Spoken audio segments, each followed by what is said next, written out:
Hello everyone, welcome to Commodities podcast. This is 𝗀𝗲𝗀𝗶𝗀 from Sharekhan, BNP Paribas. Today we have an update on silver.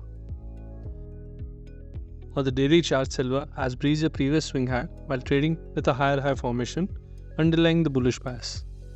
While the prices are yet to breach the previous day's low for the last 7 to 8 days, displaying the strength of the bullish trend. The resistance should be around the 100% extension level at 83.70 750 for the day. The RSI with a bullish crossover while moving towards the overbought zone supports the bullish move, and any dip should be an buying opportunity with the targets around the level of 82,700 and 83,200 for the day, with the reversal should be below the level of 80,000. Hence, we expect silver to trade with a positive bias for the day ahead. Thank you.